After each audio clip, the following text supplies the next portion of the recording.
Thinking about installing some more horsepower. What do we reckon? One more? No, mate. He's not impressed. Back again, next episode. We've done the front and rear epoxy around the sunroof a little bit as well. Look at my mate Ben, he popped out to give us a hand for a couple of hours having a look at that. But after looking around the area and everything else like that, and looking at the other bits and pieces that we identified in the last one, I reckon that now's as good a time as any to announce that we're up for a whole respray, I reckon. Do the whole thing, get it all to at least match in. So we know that the paint's all knackered back here. Looking up, I'm not sure how well it's going to show up on camera. This area here is all fading and whatnot, old repairs. I hit that with a hose and just flaked off the first day I had it. And then same as over here on the rear door, plus all this damage and things like that, which I've always looked at. And this door's actually a different shade. Doesn't help that it's filthy at the moment, but yeah. So at least then it'll be matching. So what does that mean? That means that we're not quite done pulling the VL apart yet. So windscreen, wiper, motors, washer jets, door belts, mirrors, door furniture, handles, locks. Probably take the trims off, especially this one that's held on with a screw. Sort out that dent behind it, and then go back through and take off all the pinstripe all the way around. These little eyebrow lid things here around the tail lights, which is not a bad idea considering looking at this. Debadge it, take off the rear strips, and same on the driver's side there. So we'll get into that, and while we're taking door handles and door locks off, we may as well pull door cards and everything else like that. So there's not going to be much left actually attached to this car once we're done mucking around with it today, I reckon. So yeah, let's get into it.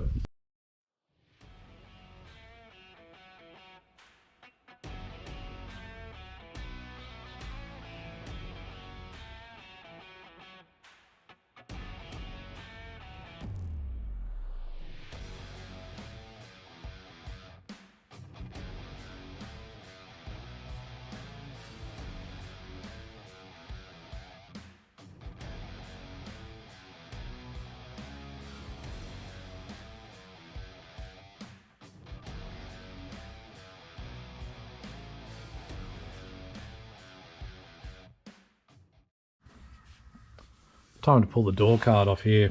My mate Ben's been busy over on the driver's side, so I get the easier one apparently, which is the passenger side. We have the custom door speakers here. So a couple of screws in there, Phillips heads, no big deal. Pretty sure it's 2 Phillips in here. These are press fit around these, I'm fairly certain, and there'll be a little captive clip around the window winder handle. I think Ben had one over here somewhere that he's going to pass to me, the clip man. So that's the assembly from the other side. That just pushes in over and holds the handle in position. A little nylon washer from the other side. So I'll get into that as well. That's a push fit, and then a few screws around that, drop the mirror, and then we'll be gently pulling the door trim off and hopefully not breaking it out of the old masonite or MDF backing, which is very, very fragile from being 39 years old now, I think it is. Yeah, all right, let's get into it.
Well, it's been many years since I've had to take one of those off, but it wasn't too bad on this one.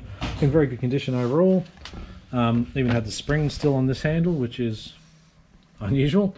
And other than where this has been cut and retaped to fit those speakers, it looks relatively untouched, which is cool. Next up we'll be taking these handles and locks out and how that's going to work and operate and everything from there, which is just from the inside, wind up the window. Should be right to get to those. The other side turned out pretty good as well. Both door cards, good condition. This is the passenger I just did, and the drivers that Ben did for me, also in good nick. It's got a crack in it, but otherwise, yeah, pretty good, to be fair. Anyone want to swap with two door cards that don't have speaker holes in them? Let me know. Okay, on to the next part. Just going to have a look at these door handles now. Pull this tape off. Somehow, one-handed.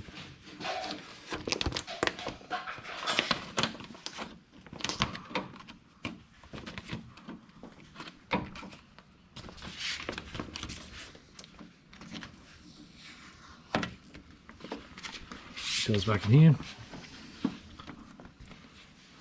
So we've got the anti-theft plate still installed here. So we've got a screw down there, probably a screw on the other side. Needs to come out, and then that should slide up. You can see the clips on the other side from that. So I'll remove that to get us access to the back of the door handle.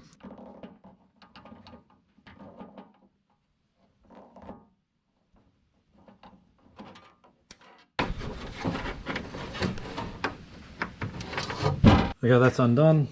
Should just pull out nice and easy off these tabs. Slide him out of the way. That's the unit there. And then we should have point with a screwdriver.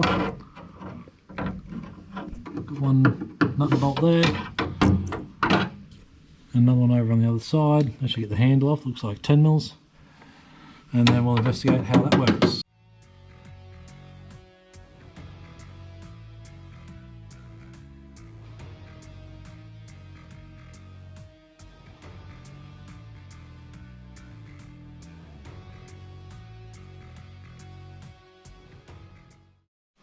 I'm sure this would be easier if I had two working hands, so I'm going to try and film with the Gumby hand. So it's on a little S-bend.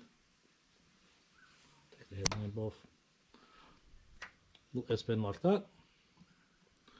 You can see it coming through at the back there. So I think one-handed, step number one. Thankfully, I'm not too worried about the paint right now anymore, and I hope to have two working hands when I go to put this thing back together. Turned it upside down, like that. I reckon we flex this like that. Oh, use the thumb on there, it works right. Move that over, shimmy shimmy. Easy as that. Probably even easier two-handed. One thing I've learned from watching VL Life is that the boot of these Commodores makes a really good workbench. So, come over here, set up a little GoPro stand like so. Oh yeah, that works out well. So I've taken off the door striker because now the handle's out. I don't want to be dealing with that and accidentally having the window wound up, having to walk around all the time. The locker comes out, it's just a little, goes in and through. It's got a little rod tab that goes into there, or into there I should say, and when you turn the key that operates that. Fairly easy. That was very simple. Pop that out. To actually remove the lock on the inside the door, sitting in here something like that, that was up against it. I tried to film it one-handed, don't know how good that's going to turn out. Screwdriver in there, wiggle wiggle wiggle, so it comes out, pop, and then that can be taken out easy as. The door handle itself has two 10 mils on the inside, and then this rod, I actually managed to film that one-handed just before, so pretty simple mechanism there. All seems to be working fairly well. I'll just make sure they get all lubed up, and I think that was a 10. 1 second. It was no idea where it's going. Oh, here it is.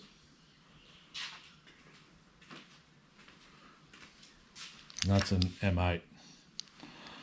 Work zone. Aldi specials. Righto. Okay, you don't want to see me struggling with the rest of these things with one hand and mucking around, so I'm just going to zip around, do the other 4 doors, taking off the cards, all the internal stuff to get to the handles to take them off. You can tell it's worthwhile doing.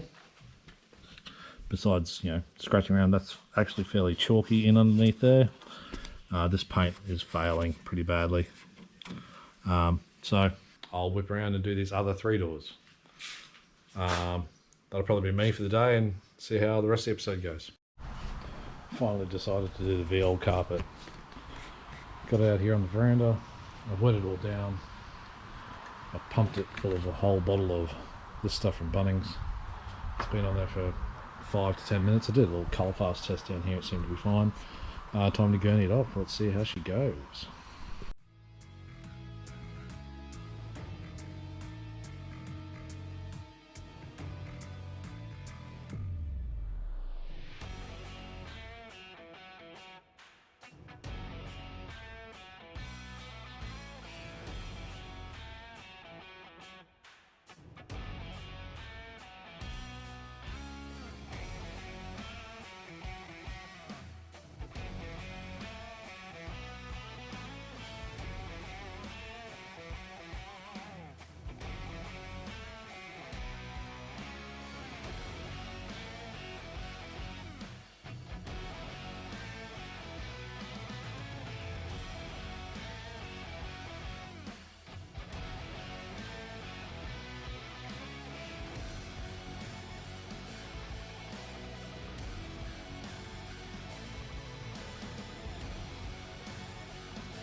It's been challenging putting this episode together. Story being a few weeks ago, went for a run in the national park very early in the morning while it's still dark, fell over, broke my thumb. That's had quite an impact on my ability to work on the car, honestly. So entered a bit of a planning phase and been buying a whole heap of stuff online. That way I could use the shipping time while my hand's getting better. I have started prepping some things, like my mate Dave's hooked me up with some wax and grease and some thinners, which will come in handy, of course. But so I thought I'd just go through some of these other items in case people are interested. It's set up on the old VL workbench over here. You know, things like trying to save $1 on just sanding discs. These are AliExpress or AliExpress, whatever you want to call it. You know, a whole pack of them was $16 delivered. And you know, when you're getting free delivery, adding in all the little trim clips and things like that that you use for inner guards, all that sort of stuff. So that whole bag, I think, was $3, 200 pieces of random sizes. I'm sure I'll find something handy for a couple of dollars. Once again, the old pull-through one-use zip ties that you put on the inside. I think they were $2. These little metal clips, don't know if they're going to be any good as sizes. I think these are $1.40 for a pack of 50 of them, screws and clips. Thought that would be worthwhile nabbing. Test lamp with the old digital readout on it. Works. How accurate it is, who knows, but not too bad for, I think, $4. Oh yeah, the old speed lock discs, 50 mils for the Milwaukee gasket grinder thing that Craig still got on loan for me. I think that was, I can't remember actually, $15 or so. So really cheap compared. But what I did buy for sanding, I'm happy about. This is from Australia actually, Jefferson Paint Supplies. I bought a set of these sanding blocks with the pad on the back, so you get 3 of them. I think it was 70, might have been 75 and that was delivered. And I get 1, 2, 3, and then sandpaper to suit. It's sort of similar to the 3M stuff. This is AliExpress though.